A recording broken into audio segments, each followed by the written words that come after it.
Ashama harkafuuni akkam jirtu kabajamtootaa fi hordoftoota keenya miidiyaa Yootisi Afaan Oromoo oduu yeroo kanaaf qopheeffannee dhiyaanne kan simbiraan geenyu ta'a. Oduu waliin ani Abdii Milkeessaatti haga xumuraatti nu waliin tura. Kabajni muudama waggaa 13ffaa eebbifamuu fi qulqullaa'uu Abuna Maatiyaas Kaatediraala Teessoo Waaqummaa Qulqulluu Sillaaseetti kabajame. Paatriyaarkii Ja'affaa mana Kiristaanaa Ortodoksii Tawaahidoo Itoophiyaa kan ta'an eebbifamuu fi qulqullaa'uu Abbaa Maatiyaas Paatriyaarkii duree Phaaphaasota Itoophiyaa hangafa Phaaphaasii Aksum teessoo Abbaa Takla Hayimaanoot guraandhala 24 bara 2018 muudamni waggaa 13ffaa isaanii Kaatediraala Qulqulluu Sillaaseetti bakka eebbifamtoonni abbootii Phaaphaasotaa fi keessummoonni garaagaraa argamanitti haala ho'aan kabajamee ooleera. Kabaja kana irrattis qulqullummaan isaanii Beeteleemii sadarkaa isaa eeggate Kaatediraala Qulqulluu Sillaaseetti ijaaramuuf dhagaa bu'uuraa kaa'aniiru. Sagantaa kana irrattis eebbifama Abuna Saawuroos hojii gaggeessaa mana lubummaa waliigalaa hangafa Phaaphaasii biyyoota lallaba Shawaa Kibba Lixaa fi magaalaa Shaggar ergaa dabarsaniin baga waggaa 13ffaaf nagaan geessan jechuun qulqullummaan isaanii abbaa hunda keenyaati. Manni kiristaanaa keenya paatriyaarkii ofiin muuduu amma eegaltuutti tajaajilli amma arginu guutuudha jechuun hin danda'amu ture. Biyya Gibxii kan dhufanii fi baroota 1600 darbaniif Phaaphaasonni gaggeessaa turan afaaniin aadaan dhimmoota adda addaan hir'ina qabu ture. Sababoota kanaan manni kiristaanaa akka hin guddannee fi akka hin babal'anne ishee taasiseera. Har'a hunduu darbee muudama Paatriyaarkii Ja'affaa waggaa 13ffaa kabajaa jirra. Kanaaf kan hunda danda'u Waaqayyoon galateeffanna jechuun dabalataanis Siinoodosii fi Paatriyaarkii ofii keenyaan akka gaggeeffamnu kan nu taasise carraa guddaan kun haala salphaan kan dhufe miti. Hundumtuu kan beekuu fi seenaan galmeessee kan kaa'e gatiin guddaa itti kaffalameera. Ammas qulqullummaa isaaniif umrii dheeraa haa kennu jedhaniiru. Sagantaa kana irrattis faaruun Yaareed karaa abbootii fi faarfattoota dilbataa mana kiristaanaa Dabra Mawwii Qulqulluu Mikaa'eliin dhiyaateera. Sagantaa kana irrattis eebbifamuu Abuna Saawuroos hojii gaggeessaa mana lubummaa waliigalaa, eebbifamuu Abuna Diyoosqoroos barreessaa qulqulluu Siinoodosii, eebbifamuu Abuna Hiriyaaqoos hangafa Phaaphaasii biyya lallaba Finfinnee fi Hadiyyaa Silxee, eebbifamuu Abuna Filiiphoos pireezidaantii Hafuurawaa Yuunivarsiitii Qulqulluu Sillaasee, eebbifamuu Abuna Maatiyoos itti gaafatamaa olaanaa miidiyaa Yootisii fi Yootisii Afaan Oromoo, Naburaa'id Eliyaas Abrahaa, eebbifamtoota abbootii Phaaphaasootaa, eebbifamuu Kaardinaal Birhaana Iyyesuus hangafa Phaaphaasii mana kiristaanaa Kaatoolikii, luba Taagaayii Taaddalaa barreessaa olaanaa dhaabbilee amantoota Itoophiyaa,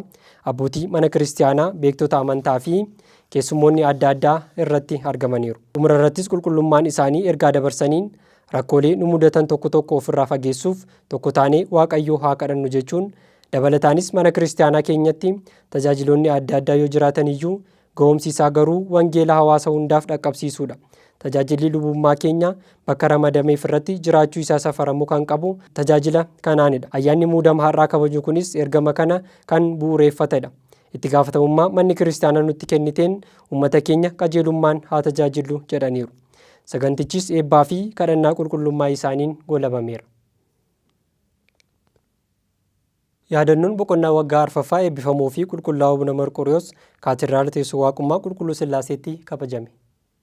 Mana kiristaanaa Ortodoksii Tawaahidoo Itoophiyaatti Paatriyaarkii 4ffaa kan turan eebbifamuu fi qulqullaa'uu Abuna Marqoriyoos guraandhala 25 bara 2014 boqochuun isaanii ni yaadatama. Haaluma kanaanis guyyaa har'aa Kaatediraala Qulqulluu Sillaaseetti bakka eebbifamuu hojii gaggeessaa mana lubummaa waliigalaa barreessaa qulqulluu Siinoodosii fi abbootiin Phaaphaasota argamanitti yaadannoon boqonnaa waggaa 4ffaa isaanii kabajameera. Sagantaa kana irrattis wangeelli dubbifamuun faaruun akkasumas cigoon dhiyaateera. Kabaja yaadannoo kana irrattis eebbifamuu Abuna Saawuroos hojii gaggeessaa mana lubummaa waliigalaa hangafa Phaaphaasii biyyoota lallaba Shawaa Kibba Lixaa fi magaalaa Shaggar eegaa olaanaa Kawaala Dawoo Hirkatootaa Fayyisaa Addunyaa, eebbifamuu Abuna Diyoosqoroos barreessaa qulqulluu Siinoodosii hangafa Phaaphaasii biyya lallaba Raayyaa, eebbifamuu Abuna Filiiphoos pireezidaantii Hafuurawaa Yuunivarsiitii Qulqulluu Sillaasee, eebbifamtoota abbootii Phaaphaasootaa Naburaa'id Eliyaas Abrahaa, Malaaka Mihirat Abbaa Gabramadan Nugusee hojii gaggeessaa biyya lallaba Finfinnee akkasumas hayyoonni mana kiristaanaa fi itti gaafatamtoonni adda addaa argamaniiru. Sagantaa kana irrattis eebbifamuu Abuna Saawuroos hangafa Phaaphaasii biyya lallaba Teeksaasii fi naannoo isaa mata duree kadhannaa kee dhagaheera sin boqochiisa jedhuun barumsa wangeelaa kennuun kadhannaa isaaniitiin sagantaan kun goolabameera.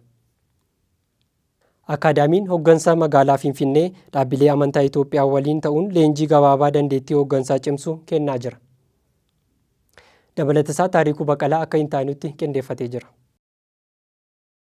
Akaadaamiin hooggansa magaalaa Finfinnee dhaabbilee amantaa Itoophiyaa waliin ta'uun leenjii gabaabaa dandeettii hooggansaa cimsu kennaa jira. Guraandhala 24 bara 2018 kan jalqabe leenjiin gabaabaan kun guyyaa har'aas itti fufuudhaan kennameera. Leenjiin kunis galma akkaadaamii hooggansa magaalaa Finfinnee keessatti kan kennamaa jiru yoo ta'u, qopheessummaa walta'iinsa dhaabbilee amantaa fi akkaadaamii hooggansa magaalaa Finfinnee waliin ta'uun adeemsifamaa jira. Leenjiin gabaabaa kunis guyyoota 3 kan turu yoo ta'u, qaamolee mootummaa fi abbootii dhaabbilee amantaa garaa garaa irraa walitti dhufan akkasumas kutaa bulchiinsa magaalaa Finfinnee keessatti qaamolee argamaniif kan kennamaa jirudha. Leenjii kana irrattis dhimmoonni sirna bulchiinsaa fi hooggansaa akkasumas haalli caaseffama sirna hooggansaa bal'inaan hubannoo bal'aan kennameera. Hooggantoonni qaamolee mootummaa fi abbootiin amantaa garaa garaa irraa leenjicha kana irratti argamanis yaadota dhimma hooggansaa fi hubannoo uumuu sirna bulchiinsaa kana irratti dhimmoota marii garaa garaa kaasuun hubannoo bilchina qabu argachuu akka danda'an eeraniiru. Leenjiin kunis guyyaa boruu ni goolabama jedhamee eegama.